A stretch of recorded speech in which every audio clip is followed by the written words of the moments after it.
They say the dark is empty. They are wrong. Welcome to VTT 199X Media, where the nightmares are real and the stories never end. New horror stories every week. Join us if you're brave enough. Subscribe now and keep the lights on. Tonight, I want to tell you about a camping trip that was never supposed to become a story. It was meant to be quiet, remote, forgettable. It wasn't. We chose the place because no one went there.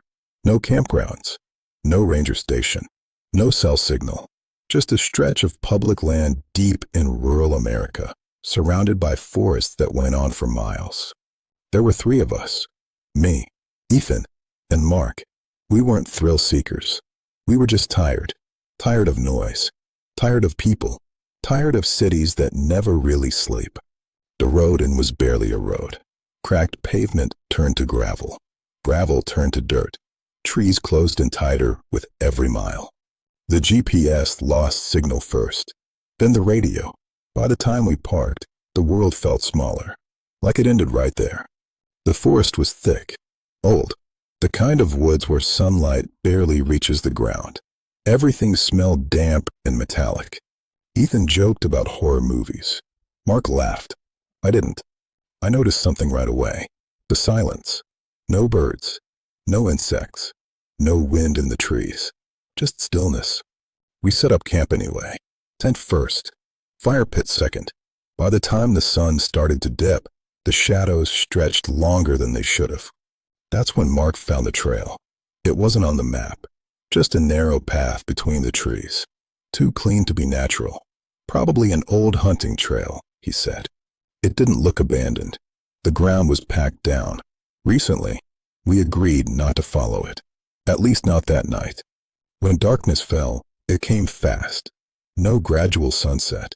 Just light, and then none. The fire felt small. The woods felt massive. That's when we heard it. A sound deep in the forest.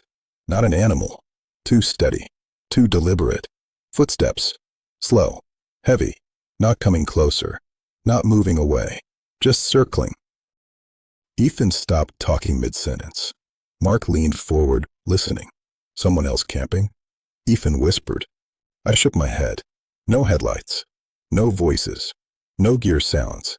Just footsteps. They stopped suddenly, right when we noticed them. Then silence again, thicker than before. We tried to laugh it off. Told ourselves it was a deer, or our imagination. But the woods felt different now, like something knew we were there. Later that night, as the fire burned low, I realized something else. The trail Mark found earlier was gone. Where it had been, the underbrush was undisturbed, as if it had never existed. I didn't say anything. Not yet. Sometime after midnight, I woke up. The fire was out. The woods were darker than I remembered, and someone was standing just beyond the edge of the clearing.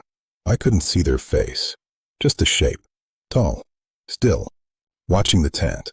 I held my breath, didn't move. After a long moment, it stepped back and vanished into the trees. The forest swallowed it without a sound. I didn't sleep again that night, and that was only the first night. Morning came too quietly. No birds, no insects, no sound of the forest waking up, just light slowly leaking through the trees. I didn't tell Ethan or Mark about the figure right away. I wanted to convince myself it had been a dream. But when I stepped outside the tent, I knew it wasn't. The ground around our campsite was disturbed. Footprints, barely visible, pressed into the damp soil near the tree line. They weren't animal tracks. Too narrow, too evenly spaced. Mark noticed them too. He crouched down, tracing one with his finger. These are boots, he said quietly. Ethan laughed, a little too loud. Probably hunters, he said, or someone passing through. But there were no tire tracks, no other camps, no signs of anyone else being there. And the footprints didn't lead away. They circled the clearing. Breakfast was quiet. None of us said much. The forest still felt wrong, heavy, like it was holding its breath. Around mid-morning, Mark suggested we scout the area. Figure out where we are, he said. Maybe find that trail again. We packed light and walked in a loose formation. No one wanted to be in the back. The woods looked different in daylight. Not safer, just clearer. Every tree seemed the same. Tall, straight, too close together. After about 15 minutes, Mark stopped. There, he said. The trail was back, exactly where he remembered it. But something about it made my stomach tighten. The ground was packed down deeper than before, like something heavy had moved along it recently. We followed it cautiously. The forest grew denser the farther we went. The air felt cooler, damp. Then we saw the first structure. It wasn't a cabin. Not exactly. Just 4 wooden posts. No walls. No roof. Old rope hung from one of the beams. Frayed. Weathered. Underneath it, the ground was dark. Stained. Mark didn't say anything. Neither did Ethan. We all felt it. This place wasn't abandoned. It was waiting. That's when we heard the voice. Low. Male. Close. Hey. We froze. Anyone out there? The voice said. It sounded normal. Too normal. Ethan answered before I could stop him. Yeah, he called back. We're camping nearby. There was a pause. Then footsteps. From behind the trees emerged a man. Mid-40s, maybe. Unshaven. Wearing dirty jeans and a jacket that didn't fit the weather. He smiled, but his eyes didn't. Didn't expect to see anyone out here, he said. He said his name was Carl. Said he lived nearby. Said he liked to walk the woods. No pack. No gear. No weapon that we could see. He looked at us one by one, lingering just a bit too long. You boys should be careful camping out here, he said. Not safe at night. I asked him why. He smiled again. Wider this time. They come through sometimes. Who? Mark asked. Carl shrugged. People. Then he stepped back into the trees. Just like that. Gone. The forest closed behind him. We didn't speak until we were back at camp. That afternoon, things escalated. Our food container had been moved. Not stolen. Just relocated. Placed neatly beside a tree. Our water bottles were lined up. Caps unscrewed. Someone had been there. While we were gone, Ethan wanted to leave immediately. Mark said we should wait until morning. The car was a long hike back. And the trail, it felt unreliable. That night, we kept the fire burning. No jokes. No music. Just 3 men sitting close together, listening. Around midnight, the sounds returned. Footsteps. Multiple this time. Circling the camp. Branches snapping. Soft breathing. Then, a voice. Right outside the firelight. You shouldn't have come here. It wasn't Carl. The fire flickered, and something stepped closer. But it didn't show itself. It never needed to. We knew we were surrounded. And somewhere in the woods, someone laughed. Low. Satisfied. We stayed awake until dawn. And when morning came, we realized something else. The trail was gone again. By the 3rd morning, none of us pretended this was just bad luck anymore. The woods had made a decision, and it wasn't on our side. We packed in silence. No breakfast. No fire. Just the sound of zippers and shaking hands. The trail was gone. Again, where it should have been, there was nothing but untouched undergrowth. Branches woven together like they'd grown that way. We walk anyway, Mark said. Straight line. East.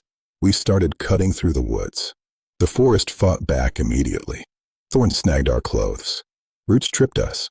After 20 minutes, I noticed something that made my stomach sink. We passed the same tree twice. A dead oak with a split trunk. One side burned black by an old lightning strike. We're walking in circles, I said. No, Ethan snapped. We're not. But his voice lacked conviction. That's when we heard it. A vehicle. An engine. Close. We ran toward the sound, crashing through brush. Hope surged for the first time in hours. And then we broke through the trees. Onto the highway. Or what should have been the highway. The asphalt was cracked. Overgrown. No lane markings. No tire tracks. It looked old. And used.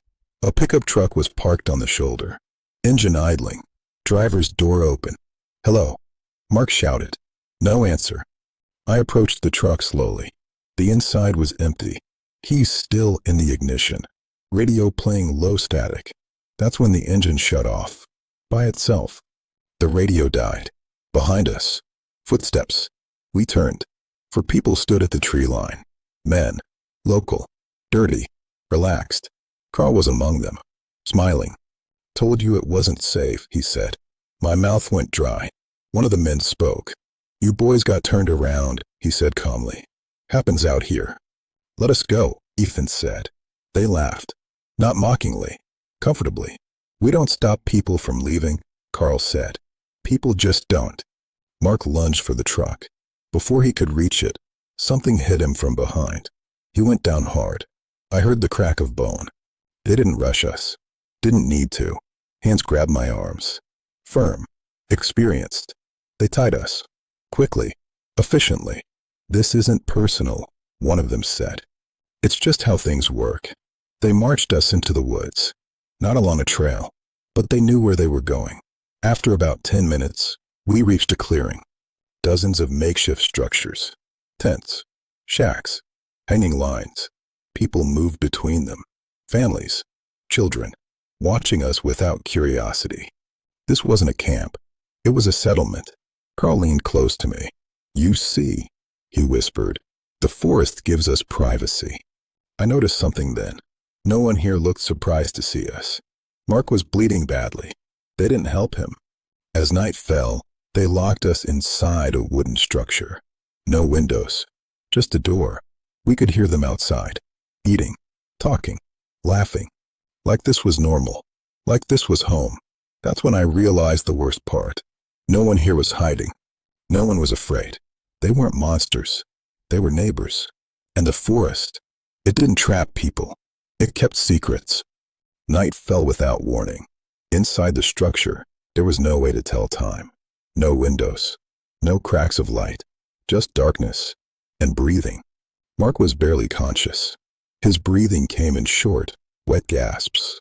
Ethan knelt beside him, pressing down on the wound with shaking hands. I sat against the wall, listening. Outside, the settlement didn't sleep. Footsteps passed by. Voices murmured. Someone laughed. Normal sounds. Domestic sounds. After a while, the door opened. Light spilled in. Carl stood there.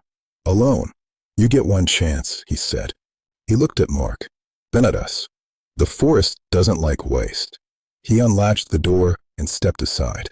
Run, he said, but don't stop. We didn't hesitate. Ethan lifted Mark as best he could. I grabbed his other side. We staggered into the trees. No one chased us. No shouts. No alarms. Just silence. That scared me more than anything else. We ran until our lungs burned. Branches tore at our skin. Roots sent us crashing to the ground. Mark slowed us down. Blood soaked through his clothes. I can't, he whispered. We heard something then. Not footsteps. Breathing. Close. Surrounding us.